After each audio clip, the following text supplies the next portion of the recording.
¿Cómo es esto de que 4 de cada 10 argentinos piensan que se puede coimear a algún agente de seguridad, a los funcionarios? Es por eso que está con nosotros Germán Emanuele. Él es abogado y director del área de transparencia y lucha contra la corrupción de la Fundación Poder Ciudadano. Buenas noches, Emanuele. ¿Cómo estás? Bien, todo bien. ¿Todo bien? Todo bien.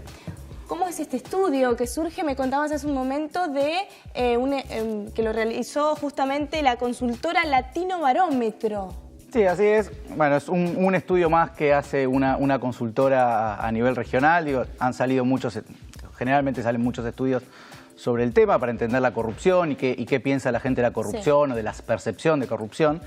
Este estudio se hizo a nivel regional y toma en toda Latinoamérica, sí, y toma algunos parámetros propios de cómo percibe la corrupción la ciudadanía en general. Y el dato, digo, llamó mucho la atención de que 4 de cada 10 argentinos pagarían, o si pudieran, pagarían un soborno. Y bueno, a ver, la lectura que hacemos nosotros y un poco también analizando más profundamente las causas de corrupción y por qué se dan más en países como Argentina y en varios países de Latinoamérica, lo que nosotros llamamos esta corrupción sistémica, que tiene que ver con... No que donde vayas haya corrupción, sino que el propio sistema es la que genera esa posibilidad de que la corrupción se cometa. La realidad es que el ciudadano pagaría porque básicamente el sistema se lo puede llegar a permitir. Claro. Y el policía la cobra porque el sistema se lo podría llegar a permitir. Esa misma pregunta vos se las haces a los comerciantes, se me las haces a los ciudadanos elegidos aleatoriamente y seguramente 4 de cada 10 te digan que si pudieran pagar un soborno para conseguir la habilitación más rápido también lo harían. Claro, y al empresario le preguntás si pagaría un soborno para quedarse con un contrato, también lo harían. Sí. Porque no tiene que ver, acá no se trata ni de buenos ni de malos, no es que los argentinos somos todos corruptos o 4 de cada 10 somos corruptos, sino que tiene que ver con un sistema que hoy es endeble. Que lo va permitiendo, ¿no? Efectivamente, y no tenés mecanismos adecuados de prevención, no tenés mecanismos adecuados de alerta temprana y tampoco tenés mecanismos adecuados de sanción de ese tipo de hechos. Entonces, lo que termina pasando es un ciudadano que trata de conseguir un beneficio personal, reduciendo su responsabilidad, un policía, funcionario público, que intenta conseguir un beneficio personal y un Estado que no hace nada con eso. Muy bien. Germán, bueno, hablamos de este estudio, queda clarísimo justamente que se da por una cuestión de un sistema que lo va generando, pero también hay un porcentaje de argentinos bastante alto que piensa que la corrupción no es de los temas más preocupantes del país. Así es, bueno, Argentina y muchos países de la región también, ahí, digo, si bien todo ese informe es un ranking de países, lo cierto es que todos están más o menos en la misma situación. Y Argentina es dentro de los primeros, ¿no? Si bien uno habla y cuando un ciudadano o una persona le pregunta, bueno, ¿qué opina de la corrupción? ¿No? ¿Es grave y demás? En lo cotidiano tampoco lo considero un problema. En la Argentina aún todavía la sociedad no termina de identificar cuál es el verdadero impacto que tiene la corrupción en la vida cotidiana. Digo, nosotros estamos muy acostumbrados, la sociedad rechaza hechos de corrupción que son demasiado gráficos. Ver a una persona que se lleva bolsos con dinero en papel, que los tira por un convento, o el caso de 11. Los casos chiquitos. Claro, entonces siempre nosotros decimos lo mismo. ¿Cuál hubiera sido el impacto social que tendría en el caso de que ese funcionario, en vez de llevarse la plata en físico, hubiera transferido a una empresa fantasma en Islas Caimán el doble? No hubiera tenido la relevancia o el impacto que tuvo. Desde el punto de vista social, no mediático. Digo, pues, desde lo mediático está todo el tiempo hay casos y hay discusiones y cada vez más.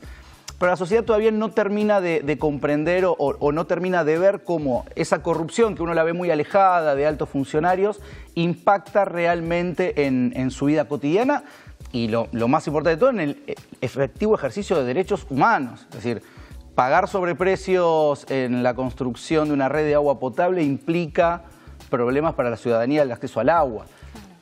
Que un puente se caiga, no sé si se acuerdan, en el pleno mundial de Brasil se cayó un puente, luego había muerto gente.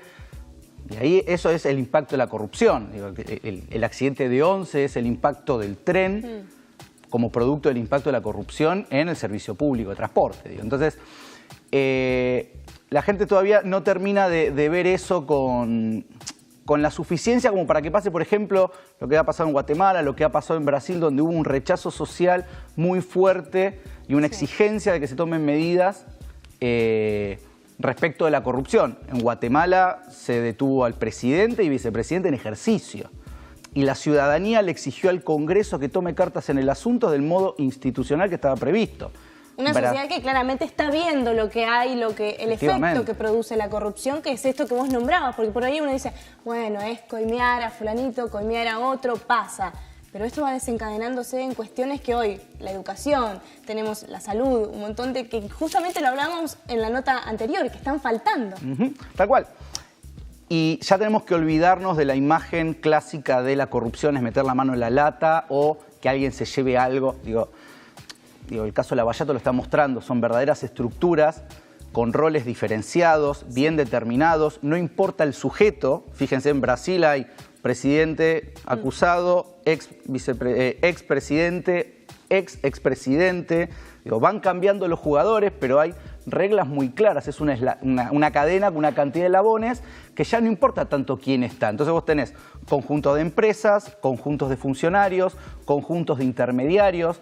También es esto, la imagen del intermediario, ¿no? el que llaman en Brasil el doleiro, el que lleva la plata de un lado al funcionario, uno lo entiende como una persona marginal, y en realidad atrás de todo eso hay estudios jurídicos, estudios de escribanos, estudios de contadores, una red de blanqueo de capitales enormes que puede ir hasta Panamá, Suiza, de Suiza a Estados Unidos, y todo eso por internet. Entonces, la corrupción hoy tiene una complejidad que requiere de procesos complejos y que armen un verdadero sistema de integridad. Ya hoy la transparencia no es la respuesta a la corrupción solamente. Uno puede ser muy transparente, pero puede ser muy corrupto. De hecho, hay un informe que mostraba como una de las empresas más transparentes en el mundo era Odebrecht. Mira. En el mismo momento que Odebrecht hace tanto tiempo viene con toda esta estructura. Entonces, sí, tienen código de ética, se publican las cosas, pero eso no quita que no haya corrupción y del impacto y de los volúmenes que estamos hablando últimamente. Germán, mirando hoy la Argentina actualmente con respecto a este estudio, ¿ves alguna mejoría, algún trabajo que se esté realizando para combatir justamente esta mirada, para que se termine esta mirada de que la gente tiene de que se puede coimear así fácilmente? Bien, bueno, se dio algo bastante interesante que viene del 2015 con la última campaña presidencial. Uno de los temas que se discutió de todos los candidatos era el tema de la corrupción, era el tema de la transparencia. Y la verdad que, por un lado, la sociedad, una vez que se instale el tema, es muy difícil que lo abandone, eso también es verdad. Y se han llevado adelante algunas medidas interesantes en términos de mejorar un poco los institutos que tienen que ver con la lucha contra la corrupción. Ya se sancionó una ley de acceso a la información pública. Éramos uno de los 3 países que no tenía en América. La ley de acceso a la información pública es una ley muy importante, no solamente para lo que es la transparencia, sino también para la posibilidad del control social de los actos de la administración pública, poder acceder a información que tiene el Estado, que es de la gente en realidad, de cómo se gestiona nuestros propios recursos, qué se hace con esa plata. Después, bueno, con toda la cuestión de Lavallato se empezó a discutir mucho también y hoy es una ley, lo que acá se llama la ley del arrepentido, lo de delación premiada, que tiene que ver también con generar incentivos. Vuelvo a lo que te decía antes, acá la corrupción no se trata solamente de una cuestión de valores, no es que si nosotros todos tenemos valores altos, éticos altos, la corrupción se acaba. Eso es mentira y es un análisis como muy simple de un problema muy complejo. Los países donde más han avanzado en la lucha contra la corrupción, caso de Brasil, que es lo que se está viendo ahora, el caso de Estados Unidos, es mecanismos de incentivos para poder generar el rompimiento de la principal característica que tiene la corrupción, que es los pactos de silencio. Si uno no habla, no se sabe qué pasó. Claro.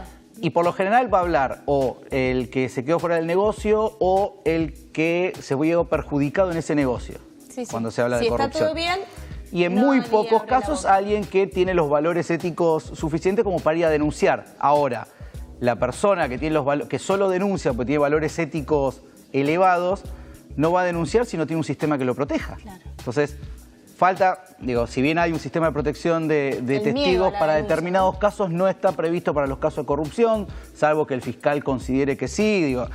Después, se van generando, volviendo a la ley de arrepentido, se están generando esos incentivos. Hay una discusión ahora que ya tiene media sanción en el Senado, que tiene que ver con la ley de responsabilidad penal de las personas jurídicas. Es una ley muy importante porque el Estado no es el único actor clave en corrupción, y más en estos sistemas de corrupción donde se llevan grandes sumas de dinero. El sector privado tiene un rol muy importante, es la otra parte. Cuando dicen que el tango se baila, es la otra parte que baila. Entonces, esa ley también va a permitir, a Brasil le permitió poder empezar a trabajar el tema de lavallato. Y se están empezando a armar los anteproyectos para una nueva ley de ética pública.